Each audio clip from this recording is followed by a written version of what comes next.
So good afternoon, everyone. I'm Steve Sakata. I'm with Sirius Computer Solutions. Some of you may know me from my days at IBM, which about 4 months ago. So happy to be facilitating this session. So the title of the session is Data Analytics Starting Small. And we have a panel of speakers today. Each speaker is going to speak for about 10 to 15 minutes. And we'll try to have a few minutes at the end for Q&A. And some of the speakers said, I may not have 15 minutes. And I said, that's fine, because we'll just have Q&A at the end for the remainder of the time. And since we have Rick from Gartner here, we're pretty sure he can field most questions. I was not one who putting you on the spot there. I can suck up 45 minutes. But anyway, I have some experience with analytics, and I can tell you it's probably one of the most exciting areas to be in right now. I remember 5 years ago, someone asked me, Steve, what are you going to be doing in the future? And just God honest truth story, I said, I'm going to be doing data and analytics.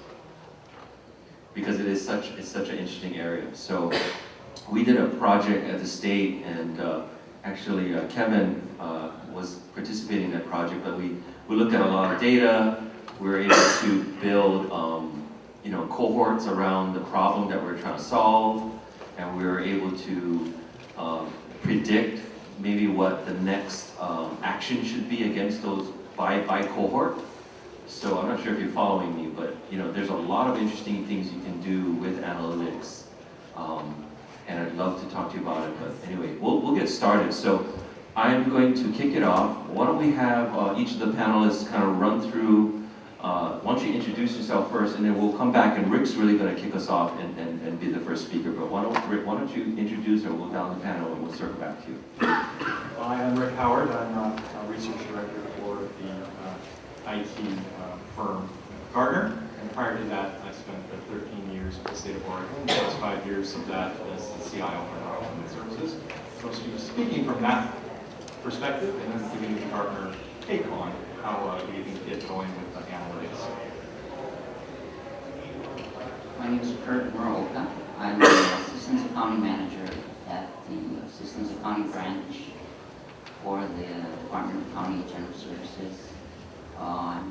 I've been involved with systems accounting for 30 years, and I'll be speaking about the data log system that we have. Good afternoon, Mr. Song. So my name is Kevin Wakayama, and I'm the Tax Compliance Administrator. That's one of those terms that doesn't mean much because it's unintelligible on purpose.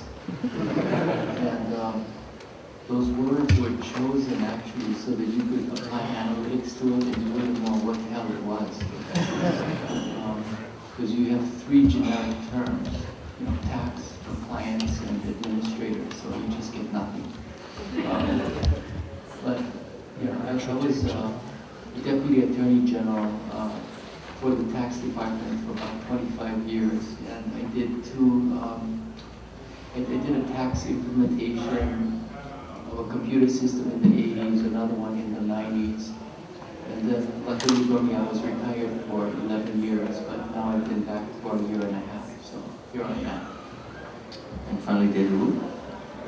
Hi, I'm David Wu. I'm the Assistant Superintendent for the Office of Information Technology Services and the CIO for the Hawaii Department of Education.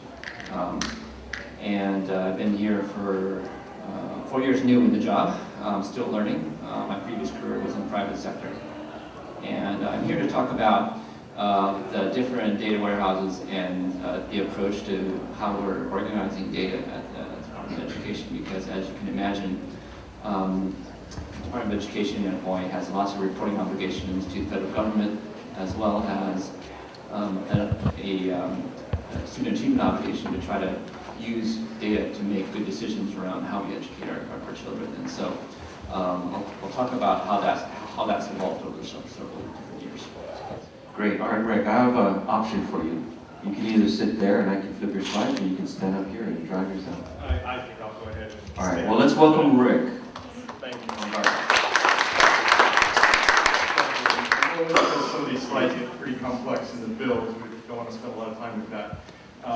Well, good afternoon, and thanks for hanging in there this long. I know we're getting toward the end of the day, and it's sometimes nice to see the day come sooner and come sooner rather than later. As I mentioned, I am currently a research director for Gartner. But prior to that, I actually spent time in 3 industries: transportation, IT always, and medical manufacturing. And when I came to the state of Oregon back in 1997, I came to that job having sold my medical manufacturing business and having the opportunity to think about what I wanted to do next. And I wanted to learn more about this thing called a managed care as a delivery system for healthcare. And it turned out that the state of Oregon was the largest purchaser of managed care for its Medicaid program. So I thought I'd come in, spend a couple of years, learn a little bit about how that delivery system worked, and go back out in the private sector. Well, 13 years later, I came out of that job, and it was quite a ride. It was a lot of fun. I came in under a grant from the CDC in 1997. It was called the Public Health Medicaid Assessment Initiative. And the purpose of that grant, which was awarded to, I think, 6 states, was to demonstrate that the information that was passing through the transactional system called the Medicaid Management Information System could be used to inform public health action at the population level. This had not been done before. Could administrative and claims data for the sentinel population, which in Oregon was about 30 to 35%. Any given year, 1 million people would have touched that system. Any given time, about 600,000 at that time were in Medicaid. Could that sentinel population be used to inform public health action with data sets that were derived from this discrete transactional data? And we proved that it could.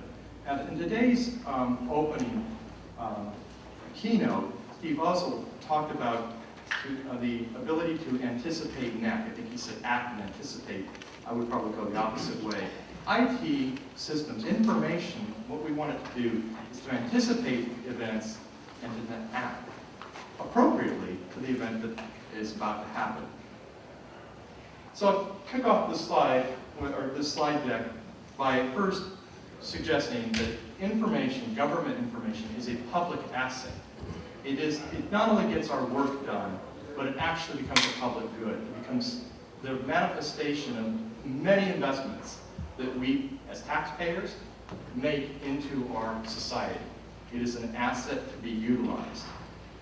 And when you ask if you're getting the most business value out of your data, my experience would be no. And the answer is no.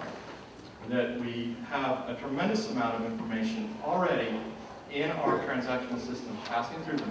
When we talk about the whole of government, when we talk about education and public safety and health and human services, we're talking about a system that in its totality presents us with a huge opportunity where tools and standards and practices have evolved to the point where we can actually leverage and maximize the value of data. So when I talk about big data, a term I'm not that fond of, I'd say that's not the problem for government. Government doesn't have a big data problem. Government has, and has had for a long time, a too much data problem and a lots of data problem. It has an abundance of information and data already in its possession that it doesn't know how to access and utilize. And so today's presentation will talk at least about taking those first steps. Yes, there's a role for big data, but not necessarily in, if you're not in public safety, if you're not in, say, a drug testing, if you're not really into the need to take petabytes of information in real time and analyze them in order to respond to a certain event or to understand the nature of your environment in a way you can't today, chances are you're not getting the most out of the information. You do need to manage your programs better and the outcomes you're trying to achieve for your mission. I will not spend time on all these. This slide deck will be made available. I'm informed that there's a collaborative site. I'm going to spend most time with area 2 because we do have a limited amount of time today, but I do encourage those who are interested in this topic to get to the full deck. I will just buzz through some of the slides and spend a little more time than others in order to honor the rest of the panelists here next time. This slide just says, hey, structured and unstructured data is something you're going to have to deal with. Right now, we've had a history. We do have a lot of structured data. You will be getting new types of information feeds in government, whether it's audio or video data, whether it's coming from social media.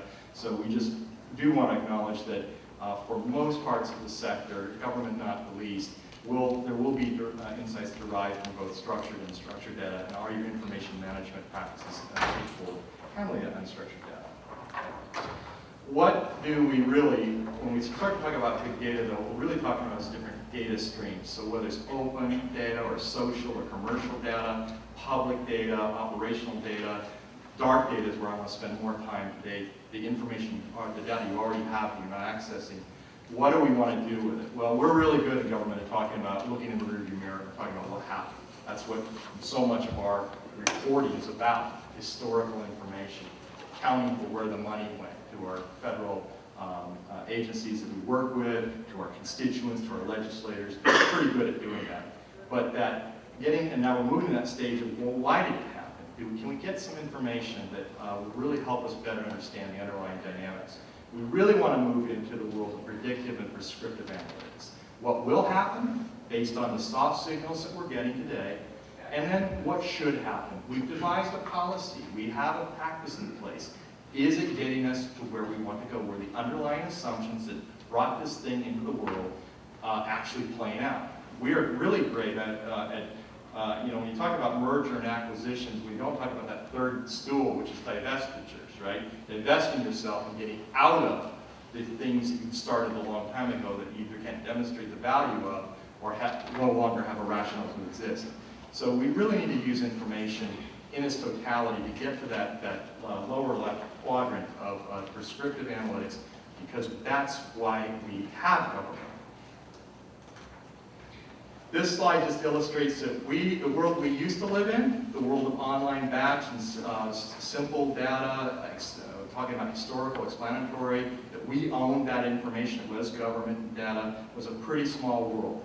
And now, with all of the new information that's available, all the tools that are available, we just have more of everything. We're operating in a much larger world. And so the ability to modernize our information management practices and governance to deal with this this very expanded, hyper-connected, saturated world of information is the challenge for government IT, among many. So what we really want to talk about is why. Everybody's rushing to this term, big data. Everybody's asking about it. Do we throw Hadoop into our environment? Do we want SAP HANA? How are we going to deal with unstructured data? Can our data warehouses handle it? That's really, as we'll show, that's very much downstream. What you really want to start with is those primary use cases. Why do you need new information, or do you have information in your possession you're not accessing? When you start to get to that level of are you trying to get better program outcomes? Are you trying to improve your fraud detection capabilities? Is there a risk management element to this thing you're trying to do? Are you trying to get greater insight about the constituents of your workforce? There are very specific problems. As we heard this morning, a great reminder of the keynote is getting that question right. That question is what drives the approach you're going to take with devising a strategy to use information and data in a way that's going to get to an answer, whatever that answer might be, starting with that. Then you start to get into your capabilities, so that in the end you develop your analytics off of that. So really starting with these primary use cases is essential. When you're going to the business is coming to IT, what is the question you're trying to answer?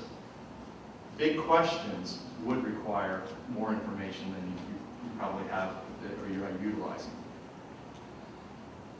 So reiterating in this, that you have all sorts of information, whether it's transactional information, demographic, weather, email, sentiment analysis from your citizens. I just took a call this morning from the Wall Street Journal talking about the health insurance exchanges and how much web experience analytics are really built into those solutions today. And if they're not, they better be, because those exchanges are competing in a world of e-commerce at a scale that government's never done before.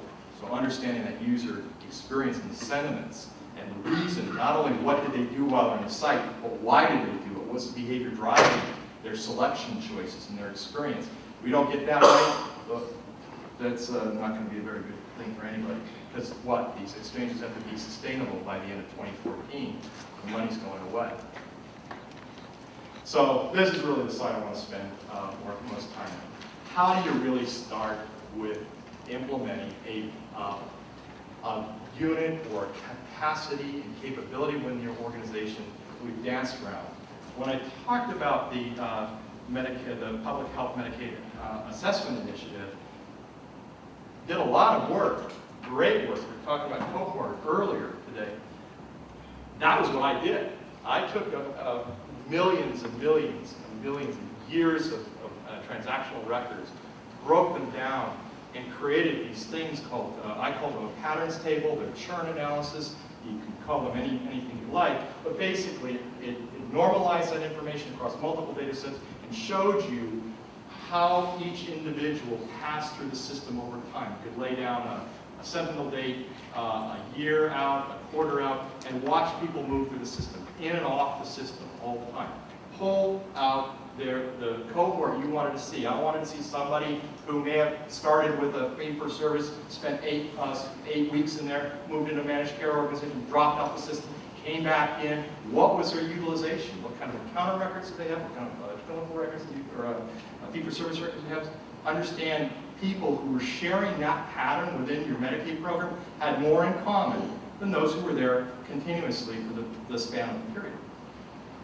It was great work, got published, got built into our data warehouse. There was nobody to hand it off to in the organization, other than those who were interested in caseload forecasting. Utilization analysis, how you were going to keep children in your program longer to get the kind of outcomes that you wanted, that didn't exist. We have a government workforce that's heavy on policy implementers and transactional workers.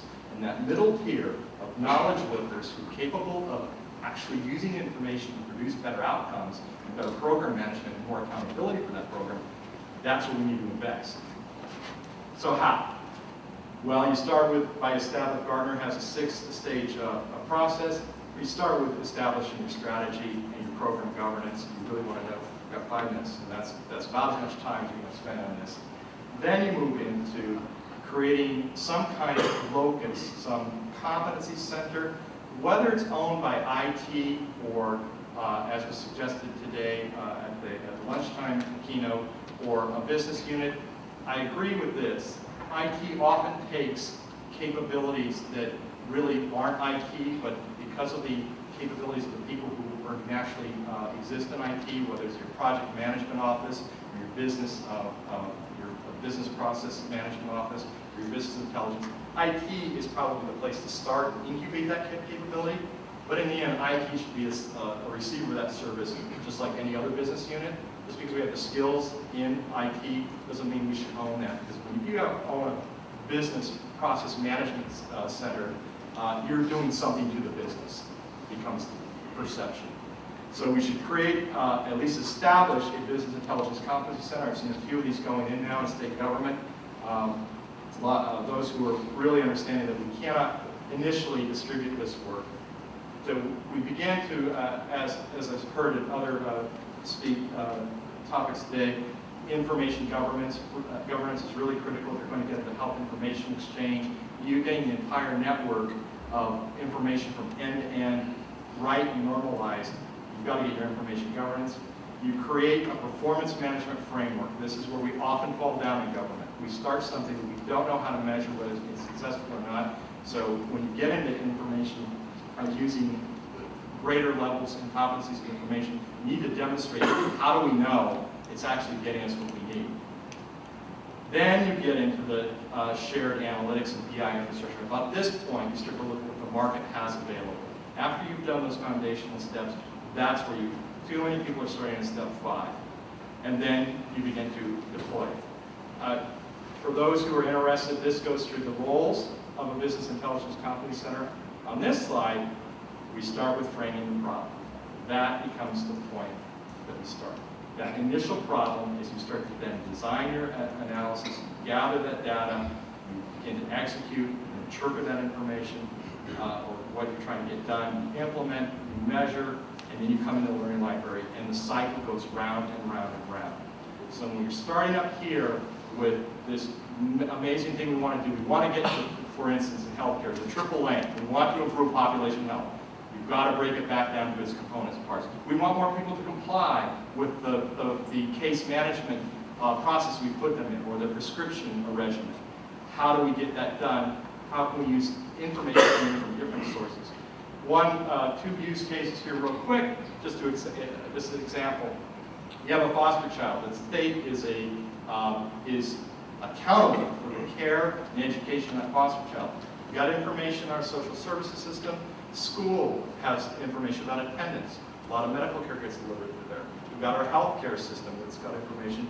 And we also have, chances are that child is in a social network, is posting and establishing a cadence and a presence in that virtual world that we're not even looking at. We're not correlating high school attendance rarely with their medical records, with any kind of indication that we might be seeing through the medical record, or even a disruption in the way in which they're interacting with their social peers, in a way that could say, we're seeing some signals here that may indicate some stability coming up in this child's life. Everybody seeing the headlines where horrible things happen to somebody in our foster care network. And when you start to break it down, everybody who was in that child's life knew something wasn't right. But nobody could put the full picture together until after the fact. We can use predictive analytics and the different streams of information we have and correlate them in a way that we're not doing today. We could also improve our, so that we can avoid the type of headlines and the tragedies that too often make up the headlines when it comes to state government.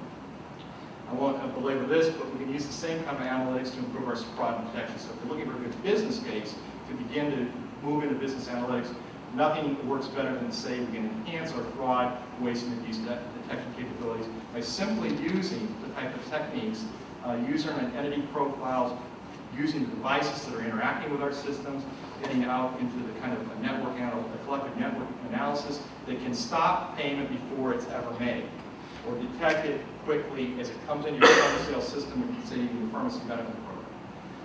So all that being said, don't hesitate, move forward in a small bite-sized way, using a rigorous methodology, getting your governance right, settling on the tools that you may already have in your possession, but really begin to approach it with a proof of concept and build out from there.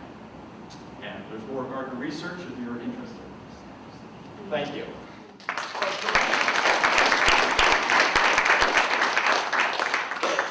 Okay, we're going to make just a minor adjustment here, so bear with me.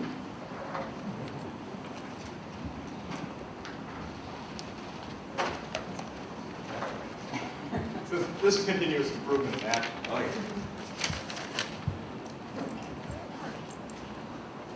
yeah. Okay, so next we're going to have Kurt Muraoka, and let me just pull up the slides.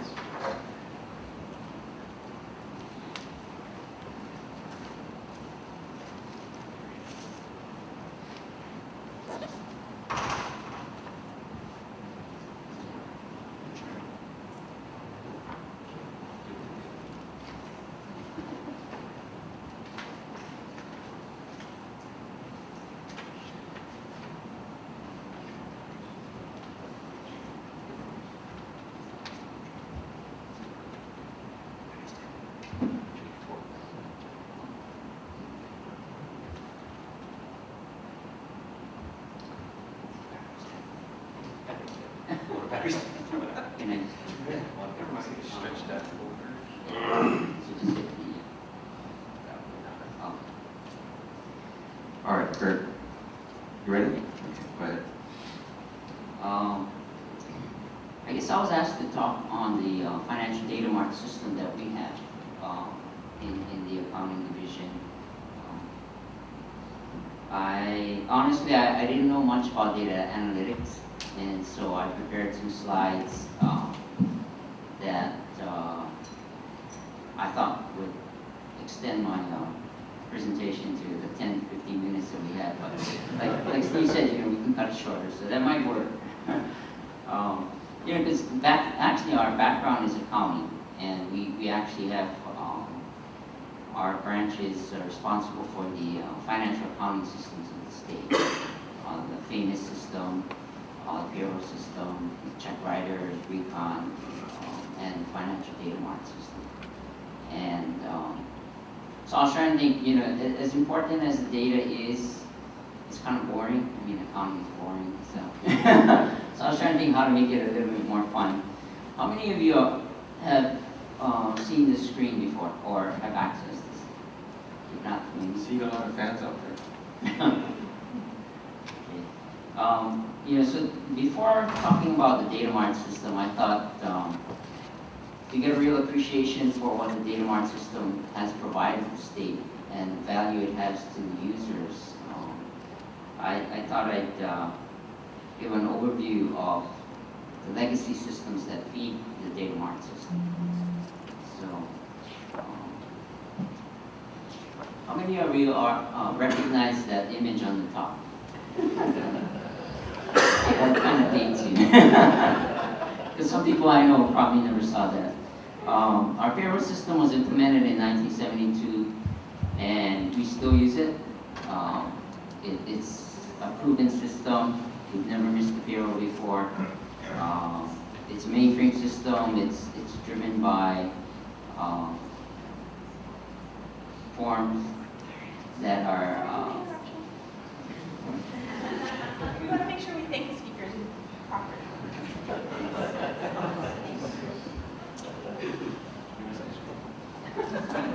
Sorry.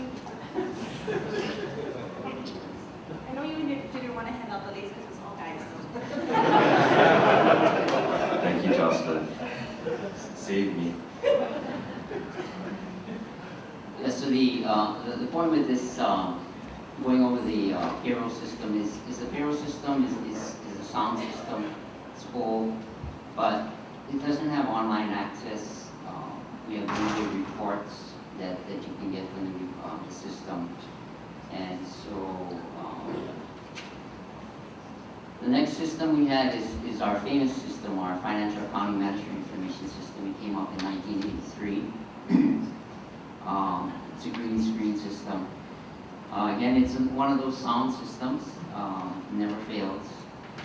But again, this one has online capability. You can do queries, you can look at summary data as well as some limited detailed data. Being a mainframe, you have to wait for your generated reports, which are normally, it takes time. And again, we use a lot of paper to gather information and enter the information in the system. Which then takes us to the data mart system, which was implemented in 2002. And it contains information from our famous system, which is downloaded daily as of the previous day. So you have up-to-date data as of the previous day. Our payroll system feeds information every pay period. It's used by approximately 1,000 state employees, well, state and city and county employees.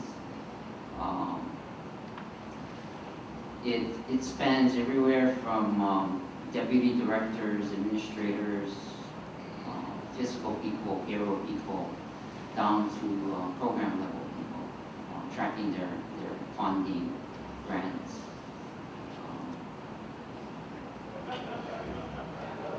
The data mart system has also made data available more quickly, and you can actually download data through CSV, Excel files.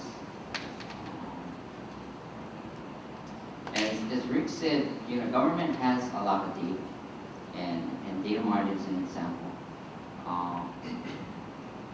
We have financial data going back to 1999. We have over 30 million records.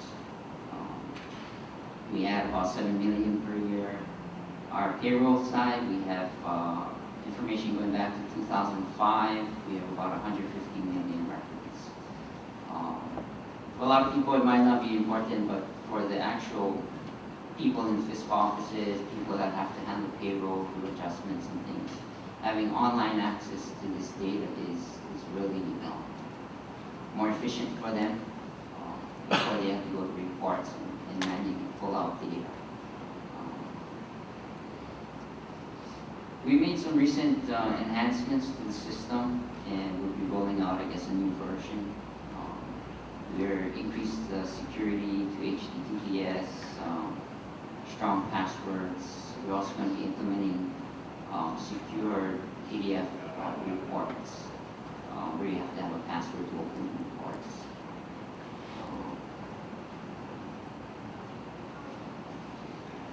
Which then leads us to the ERP, which will provide, I guess, a larger database from which not only financial but other types of information will be available. And I think that's when you'll get true data analytics. Right now we have financial data, which is important again, but I think with the combination of information from other systems, you're able to actually come up with better decisions. So currently, this is what we have right now. Our famous Imperial system feeds our data mart system. And this slide is just to show you the other financial and non-financial systems that I think have critical data that could be combined with the financial data to provide the analytics. And the reason I chose these particular systems is these are some of the systems that will be integrated into the ERP system.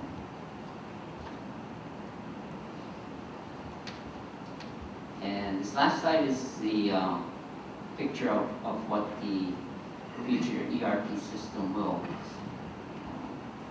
include. And, so I think right now the state is the future is right at our fingertips. Under the leadership of Sunny and the OIT,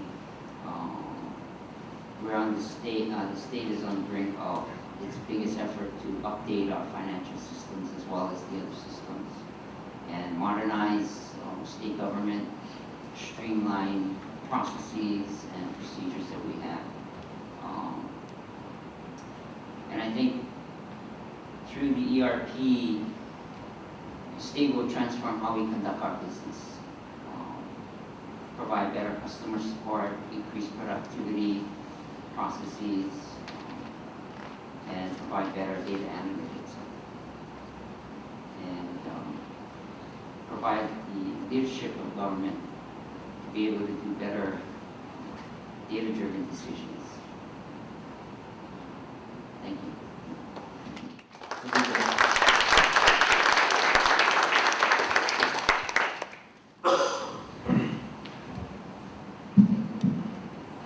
So Kevin doesn't have slides, but he's going to take us through some of the things that are happening at the Department of Tax.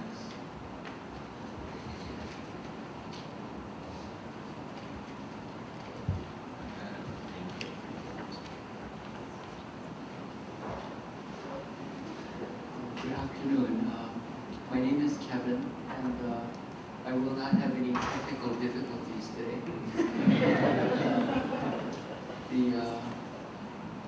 I didn't actually know what I was going to talk about until Rick and Kurt spoke, and it made me realize how long I've been around.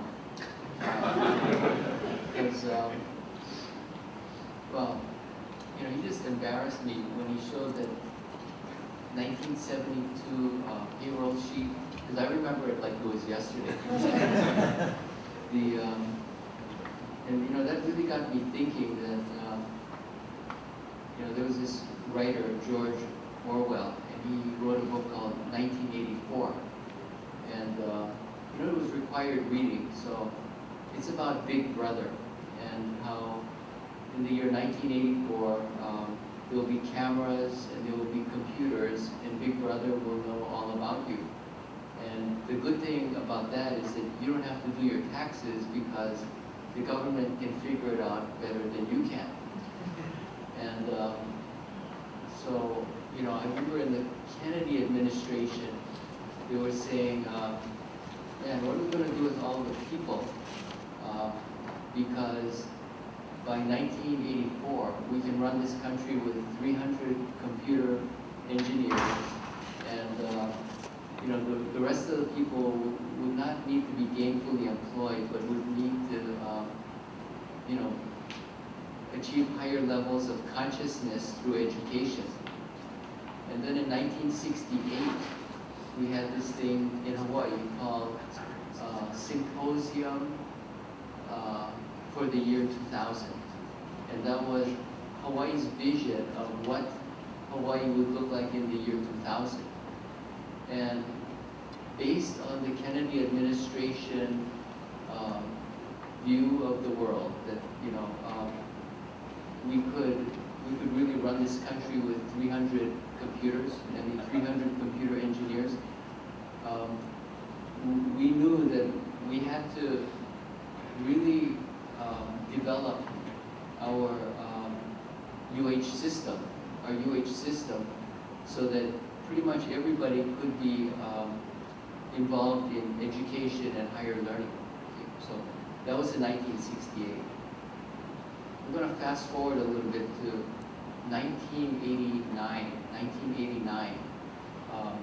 This is when federal and state government attorneys, tax attorneys got together, and we said, you know, we've got this database in New Jersey that has all of the credit card information, and we've already got all the checking account information. So what we'll do by the year 2000 is we will take the steps necessary to prepare returns for everyone in the country.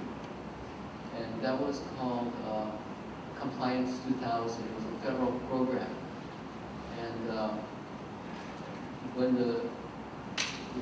you know, that program is still around. It's on the back burner. It was never implemented because the Republicans thought it was too much like Big Brother. Okay?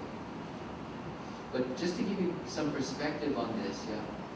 Okay, Japan and most of the European countries prepare your tax return. They send you a bill and you pay them.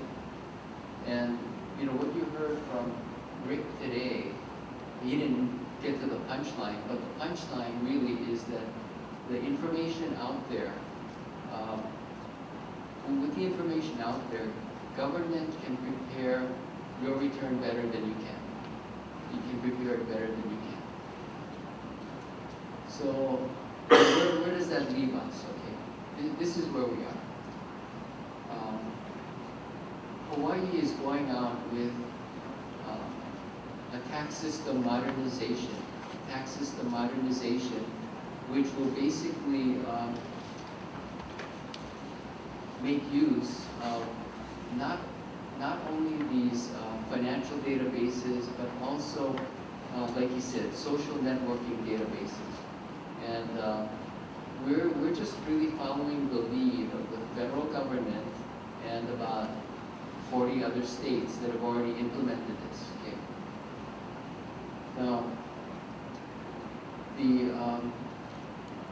I just came from one of those health IT things, seminars, and you know, health IT is really sporadic, and I thought, you know, that's so interesting because on the tax side, from the feds down to the state, we're maybe not fully integrated, but we're a heck of a lot more integrated than we are on the health side, where you got, you know, 9 major hospitals in this state, each running on a different platform that cannot talk to each other. And I thought, you know, well, what do we have here? We got a state system, and our state system actually talks to the county real property systems. So it's, you know, we're actually in good shape. So the state of the art today that we're trying to join, what we're really trying to get to is this.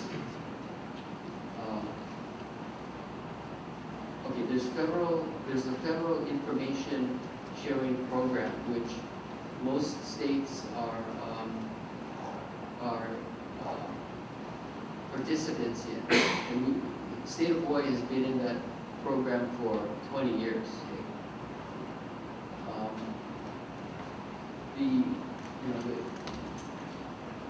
So that's one thing, and we get the information that you would expect. Federal return information, W-2, Social Security information, all that basic kind of stuff. So we do the basic data matching. Some of the other things, okay, then there's something called the Border States Caucus, which was formed in 1984. And what that is a whole bunch of Western states, starting from Texas, ending in Washington, and it grew to include a whole bunch of other states, and we're a part of it. And that was data sharing through principally the Texas and the California computer systems to help match up data so that use taxes could be paid. And you're thinking, oh, that's really kind of chicken, because they're coming after me for my Amazon purchases. So actually, we don't use it for Amazon. We don't use it for stuff like that. You know what we use it for is you go down to the yacht harbor, and you notice how all those boats, those yachts, don't say Honolulu, Hawaii. They're all registered with other states. That's what we go after. We actually go after the yachts. So I know everybody thinks, they're really chicken. They're going after the little guys, because I bought a couple of books off of Amazon and then never paid my use tax or my GP. No. So yeah, we go after yachts, we go after bigger things. The last thing, did I use up 10 minutes already? No, just got time. I guess the last thing I'd mention is that the state of Massachusetts has a data exchange, very, very powerful data exchange.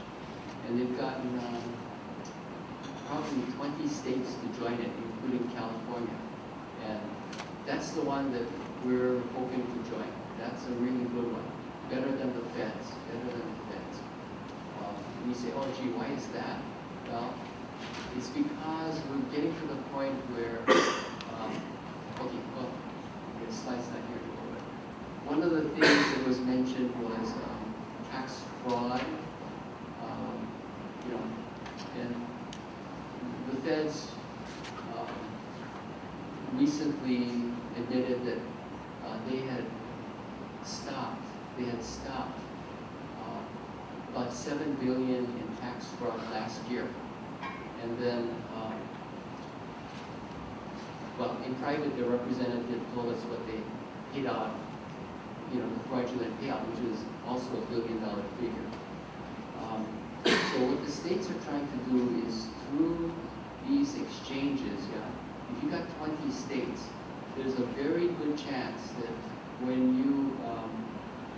our system sets up a return with a name and a social security number that we're not sure about, when we run it through the exchange with the other 20 states, something will show up. See, and the reason Massachusetts and some of these other states are so powerful is they've already done the social media networking stuff, and they can do the fraud checks based on IP address, your phone number, and your social contacts. So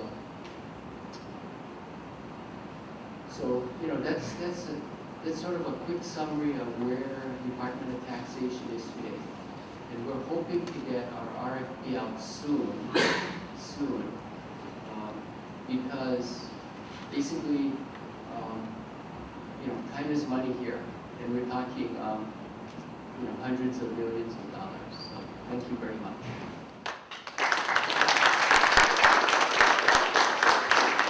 Thank you, Kevin. And we will bring up David Wu's slides. So give me 1 second, David.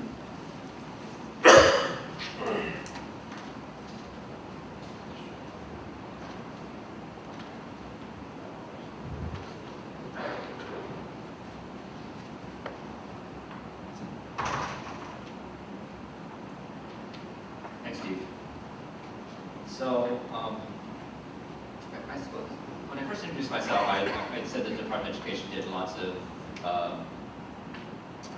had a lot of history with the data, and that's because we do a lot of federal reporting. But the federal reporting is not just an indication of a lot of the data that we use to make decisions. There's been a lot of reform in education in the last few years. And if you look at what education has done in the last 50 years, there also has been lots of reform. There's been NCLB, there's been lots of other changes in the way that education happens. Let me ask those in the room. How many of you folks have gone to school? K-12 institution? I would imagine everybody has, right? Well, because of that, everybody seems to think that they're an expert in education. And so everybody has an idea of how education is supposed to work, and no matter when you went to school, they have an opinion of how things should change in order to improve the classroom. And I think in the past 50 years, a lot of decisions were made because people thought, well, when I went to school, this wasn't right, so let's just change it. But they also forget that the times have changed as well. So we leverage a lot more tools in the classroom now to learn than we did before. There's something called 21st century learning, where people start using social media, they start changing the way that teaching happens in the classroom. And so how do you leverage data, and how do you make good decisions given all this stuff in this new environment? And then how do you support the reforms? And so Hawaii was one of the winners of the Race to the Top grant. And the Race to the Top grant was a federal grant in which initially 2 states, and in round 2, 7 additional states won, and Hawaii was awarded $75 million. And so we have somebody here in the room who helped administer some of that as one of our portfolio managers, Gartner here. So as part of those reforms was implementing a lot of different systems and applications in order to support reform. And so one of them was, if you remember back with Ken Miller in our lunch keynote, he mentioned paper performance. And in many state agencies, that's not the case. But in the Department of Education, well, it's not strictly paper performance. We're starting actually to look at performance as a component of how a teacher is effective or whether they're not effective. So in the past, it was you show up and you're teaching for a certain number of years, then you should get promoted, as long as your performance evaluation doesn't show that you're not proficient. Now we're actually starting to use data to make those types of decisions. And just to give you an example, and this is a very simplified example, but if I'm an average teacher and I have kids in my classroom, I should be able to grow them faster than the average teacher should be able to. If I normalize these students against a cohort which is essentially the same, starting from the same place as my other students did last year. And so on average, like I said, oversimplification, I should be able to raise my students at grade level. If I can raise them at grade and a half, I'm probably a good teacher. If I raise them half a grade, I'm probably not a very good teacher. And that's not half a grade from where they're teaching at, but basically from where the student was before. So how much is a student absorbing? That's just one example. But we found that we have lots of different data systems, right? This is our data architecture, and it's kind of a before state. And you see it's kind of a mishmash. It's almost like spaghetti. In order to make a lot of these data-driven decision makings, we started having to build a system that could manage student growth, systems that could do early warning system. So researchers suggested that there's certain factors that we want to catch in students so they don't fall off the cliff and the performance starts tanking and they end up dropping out. We want to avoid dropouts, right? So we start looking at attendance, we look at their achievement, we look at their behavior, and we look at the classroom environment. If those variables are meeting a certain threshold amount, we want to start intervening with our students and then provide interventions to help minimize the chance that they'll drop out. And so, but that requires us to glue together lots of different systems, our special education case management system, our discipline record system, our student information system. And when we have to start doing these integrations, we start to build interfaces between these different databases and applications. And so this is kind of a math challenge for you folks, but if you have n databases, or applications and systems, how many interfaces, how many possible interfaces would you have to build to connect every system to each other? It's quite a feat, right?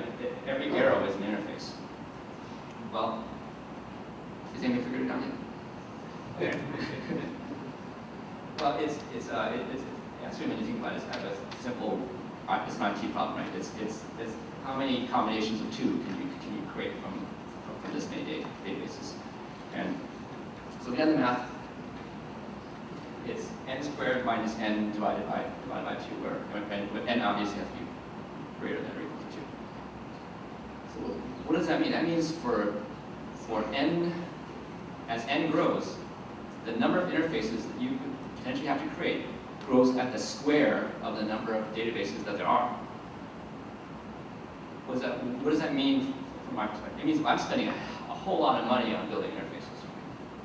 So the conclusion is, let's stop trying to build these interfaces. And if I can stop building these interfaces, or minimize the cost of these interfaces, then I can start spending more money on building systems and applications that can help us make better decisions as educators. And I'll talk a little about kind of some of the things that we're doing as a result. So this is kind of the architecture that we're moving towards. Some of you folks will recognize it as kind of an enterprise system bus type of an architecture. But what if we could standardize the language that each of these different applications and systems speaks? And so, fortunately for us, in the education world, there are several different data standards that we can leverage. One of them is Ed5. One of them is SIP, which stands for School Interoperability Framework. And another one is CEDS, which is Common Education Data Standards. So we have actually leveraged some of the money that we've gotten as part of our longitudinal database systems, so our K-12 LDS grant, and that's actually this system right here, to fund this effort. And so we've effectively converted most of these applications over to SIP and SEDS. And so they basically throw their data into this integration layer, and anybody that needs to grab that data grabs it from that integration layer rather than trying to go directly to the other application system.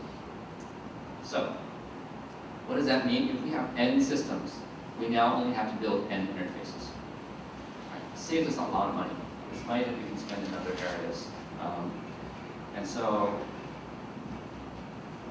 we basically have built the interface, and we're also in the process of putting it into production. So the longitudinal database system grant expired, and so we're trying to sustain different pieces and bring also additional pieces online. But you also realize that when you have this system, now you can start bringing in new systems. And when you need to rebuild the interface, you just build it once. You don't have to rebuild the interface to application n times, because that system needs, like our student information system is probably one of our most critical cornerstone systems. If we replace that, which we may do in a few years, we only need to build one interface, and it can then talk to all of our other systems and share data. So the other challenge that we've had to deal with is that in government there are silos, and at the Department of Education, I think we've been moving away from that, but we haven't been able to completely avoid that. So everybody has wanted to have a data mart. They want to have a data mart for facilities so they can track geographic data, attendance data, start doing bus tracking, so they wanted a data mart. HR guys wanted a data mart for analyzing HR data. Our education folks wanted the same thing for analyzing education data. Our financial folks wanted a financial reporting system, which we actually ended up building. But all of these had very common data elements in them. There might have been 10 to 50 different data elements that they needed in addition to the base student data, which is kind of the core of everything.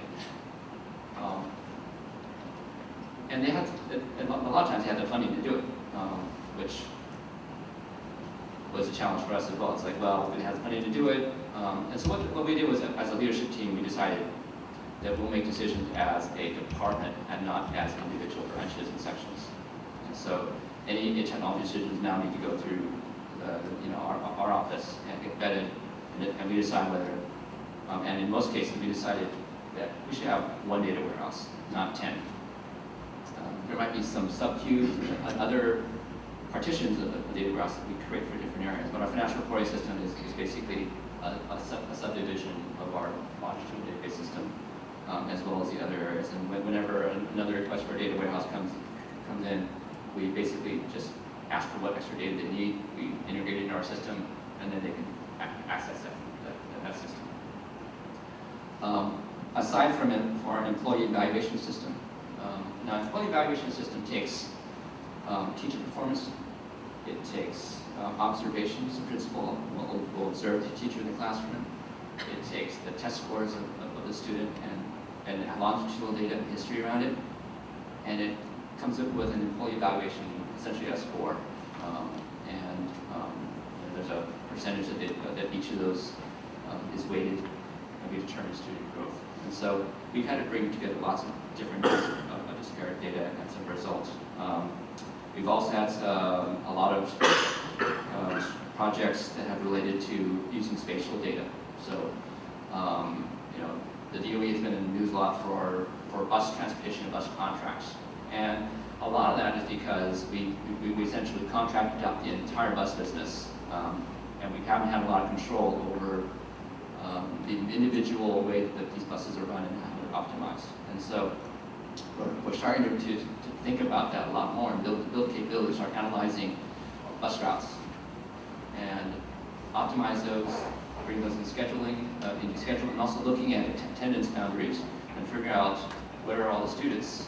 Are there ways to optimize our bus routes so that we can minimize the number of buses that we need, et cetera? So just a few examples. So a bunch of our key accomplishments, and this is just in the data area. Our longitudinal database system is K12LDS. It's in production. We're constantly enhancing it over time. It basically brings together financial, human resources, obviously the education data, and as well as behavioral data and special education data. And it's allowing us to start answering lots of really serious research questions. We all live in Hawaii, and some of us realize that there are achievement gaps based on ethnicities, backgrounds, socioeconomic conditions. And what this has done for us is it's allowed to start drilling into data and seeing exceptions. For example, there's a school in Hawaii which has a very large Native Hawaiian population.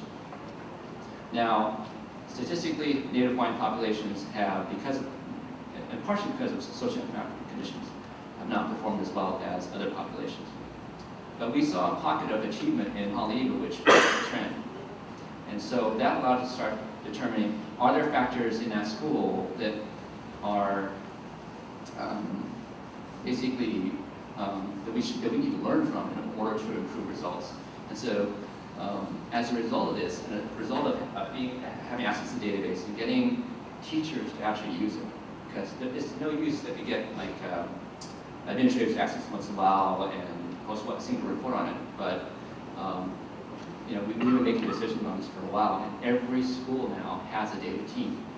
And that data team accesses our longitudinal database system to look at attendance, to look at behavior, to look at the early warning signs for kids, and start. And they have an incentive as well because many of these scores are used in their evaluations. And so it's kind of revolutionizing and driving change at schools as a result. We're also feeding this data into a P20 workforce LDS. That means that you start integrating preschool data, and then workforce data, and then labor data. We couldn't do this alone, and so the Hawaii P20 organization is helping to broker these efforts. We actually won a grant a couple years ago to build this, and it's taken a lot of collaboration between some agencies that are very, very reticent to share information, like labor, like unemployment. Who wants to share unemployment data? It's very, very hard. But it's taken a lot of collaboration between the different agencies, even at the federal level, to make this happen. And now we're able to start tracking outcomes from preschool all the way through college and then into the workforce. And that's very powerful. We can make some much better education decisions based on that, not just based on people's opinions, which is kind of back to my original point. Our total data volume at the department is a little bit under a terabyte, and that's growing over time. It's not growing that quickly. We're actually in the process of procuring about 4 gigabytes of SSD storage, which will probably take care of us for the next 6 to 7 years. However, if you look at kind of how data grows, probably will run out sooner than that. We're also trying to leverage industry standards like I mentioned before. We're looking at expansion options into the cloud and as well as on-premise. We want to start integrating unstructured data. We integrate a little bit now, but then by unstructured data, we want to start integrating our spatial data. We want to integrate data around social media and other types of things.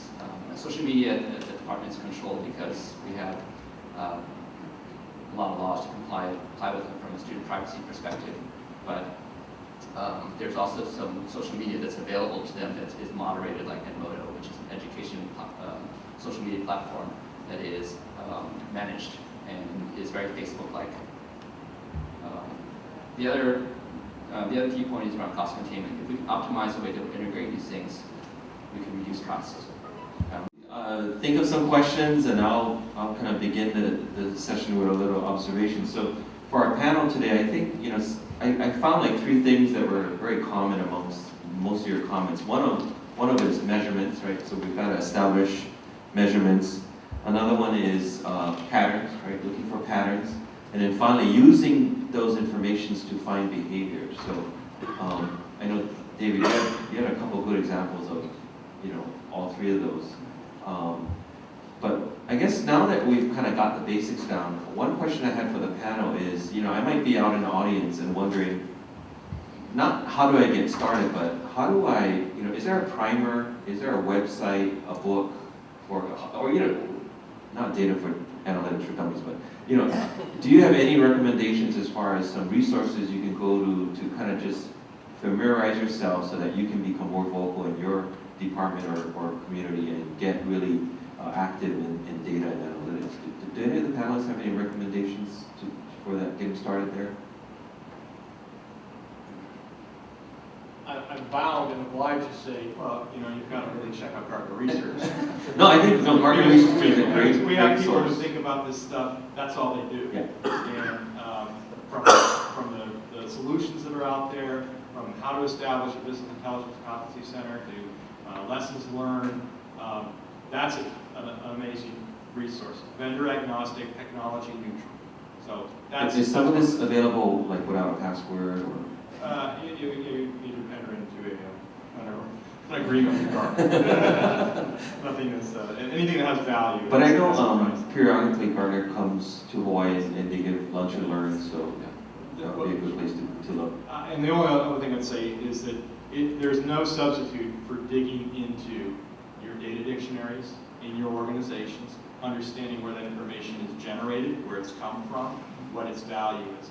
That single thing, there's so few people who actually, it's boring and work that is really no fun.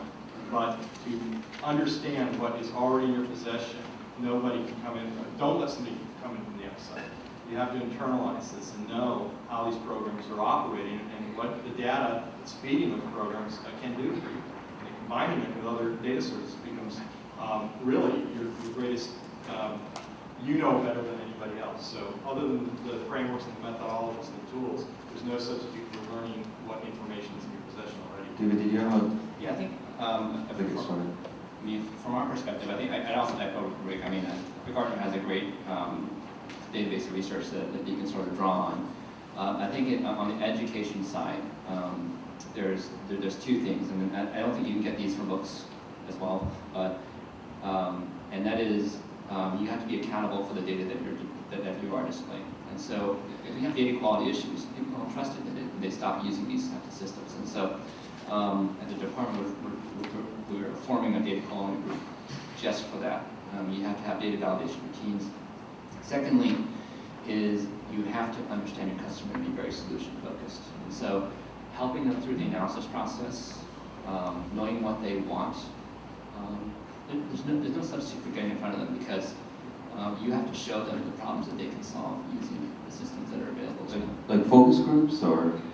it's focus groups, it's a concept of data teams. Data teams. Give them some data to start with, and sometimes they'll come to completely different conclusions than you intended them to based upon the data.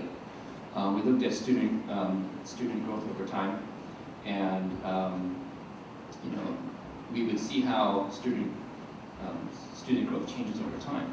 And when you ask principals why, that leads to a completely different conversation of like, is it because of staffing changes? Is it because of the socioeconomic changes within their community? Is it because of an influx of students? Is it because of a change in EL population? There's all these different factors, and when you start getting them into those types of conversations, they can really get an accurate picture of exactly how their leadership is affecting the achievement at the school.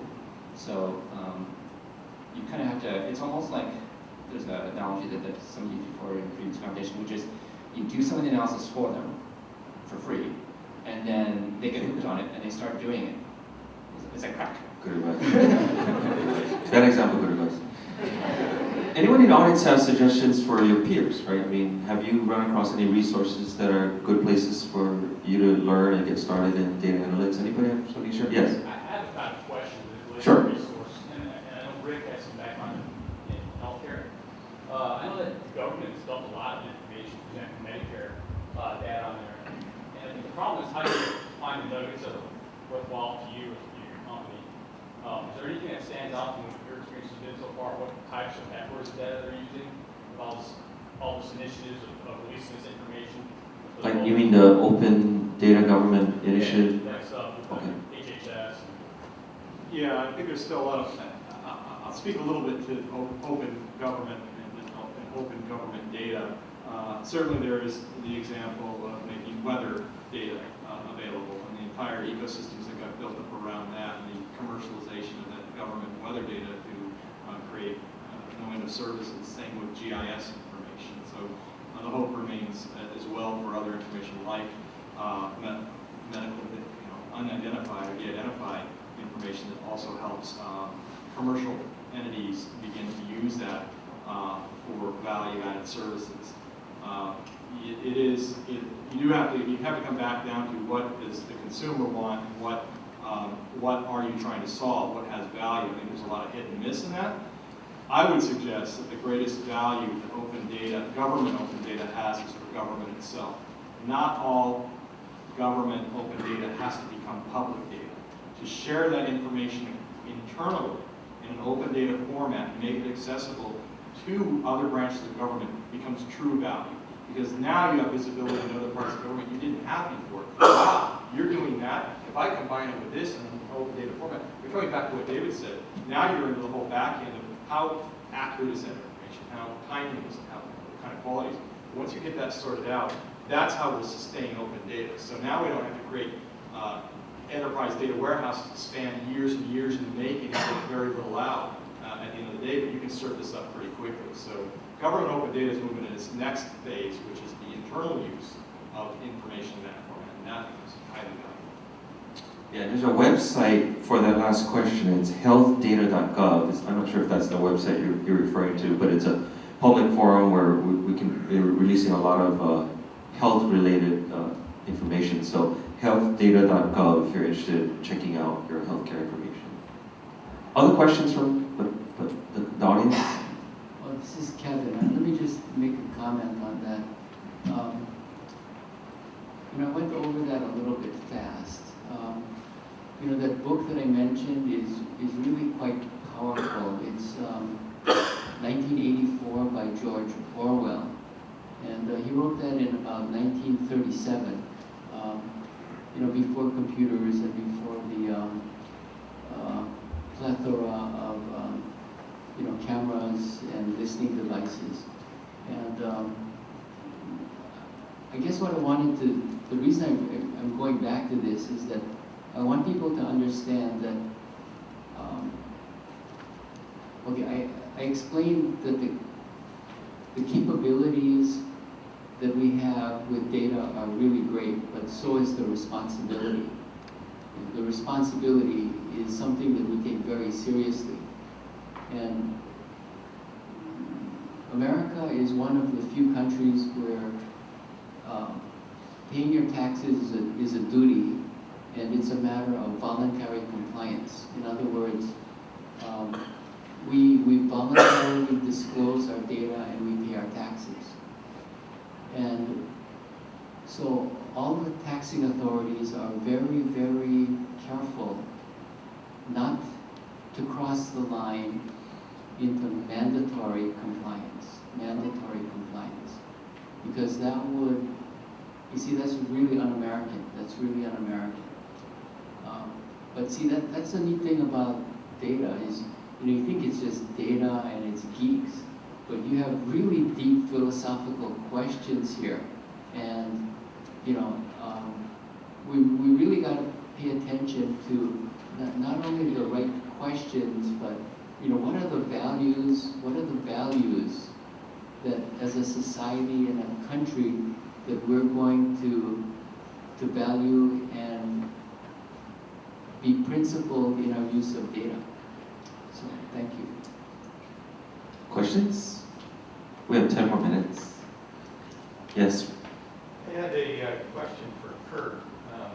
Kurt, when you were going through your slides, you showed some data marts where you were dumping some data. I was wondering, are you using that just for reporting, or are you doing any analytics on that? Again, my background is not in analytics, although Steve said, I guess the reporting from the system can be used as analytics. Primarily, I think the data that's available is for the departments and the programs in terms of controlling and monitoring their appropriations, allotments, expenditures, their contracts. So it's more of an operational use, I think, of the data. But I think, like I was trying to get to, is that combined with other information that is available in other systems, I think it can become more valuable to management. But primarily it's for operational use. Thank you. And if you haven't checked it out, there's a HawaiiOpenData.com, and that is sort of our Hawaii's Open Data Initiative. And I'm not sure do you know if the financial information is being posted there for the state? We haven't started yet on that. But it's in plan? Yeah. Yeah. So stay tuned, if you want to see all of Kurt's reports coming to a HawaiiOpenData.com website near you. So I have one question for Rick. You mentioned in your presentation the coming unstructured data, and I got really excited when I learned about analytics and unstructured data. The ability for computers to read documents, notes, papers. Can you tell us what we can expect in the unstructured arena? I mean, it sounds like a very exciting arena.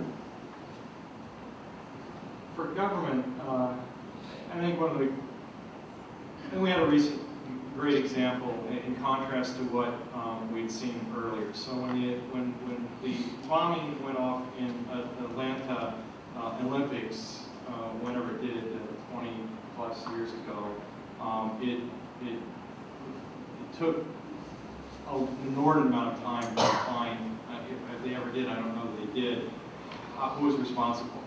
So when a similar event occurred at the Boston Marathon, and at that time, saying this is going to be very, very difficult to find the perpetrators of this act. But we saw through the use of the surveillance cameras that were available, the personal cameras that were available, the triangulation, the sound effects, everything was correlated into being able to suss out or parse through reams and reams of information to eventually target the alleged perpetrators. It's that type of use of information from multiple sources and brought together in real time for those kind of use cases that we're talking about. So whether you're using it for predictive analytics or to respond to, in the case of a natural disaster, that, for instance, if you were to use your satellite imagery, your drone technologies, your people on Twitter, and be able to, in the event of a natural disaster, in real time, in the tracking devices on your vehicles, your emergency vehicles, you would then begin to say, what we're trying to develop responses to natural disaster and set up a surge capacity map in real time that says, based on the triaging of these injuries and the damage to the roads that are leading out to the types of facilities where we can treat people, we can already begin to route people at the point of the disaster to the site which is most appropriate for their care, so that you're in real time parsing out the more egregious injuries to the closest points that are able to treat them, and those that are less so, the farthest. Right now, it is kind of a crapshoot. So that's the use of these multiple sources of information, both audio, visual, multiple streams of information pulling together to respond in a way that we can't currently. So we have time for probably one more question. Yes. Quick question. Rick, you mentioned that your presentation was available. Are all of the presentations available? I think the presentations will be available depending on the presenter, and it's going to go up on a collaborative website for the conference. Do we know where that is yet? Or I do not, but check with Jocelyn. One more question? Yes. Yeah, this is for Kevin. So you talk about the social responsibility of data. Yes. And a second part of that, Rick talks about openness of sharing that data interagency, and I do believe I've read from Gartner that 80% of all data breaches occur internally. So some of those data you guys are handling is very sensitive and is very suspect of being misused. How do you guys guard against that and protect the citizens to make sure that our data is being used wisely and not just kind of goes the wrong place? Are you paranoid? I'm just kidding. I'm just kidding. Multi-billion-dollar public corporations can't, private corporations can't maintain the data. That's one concern.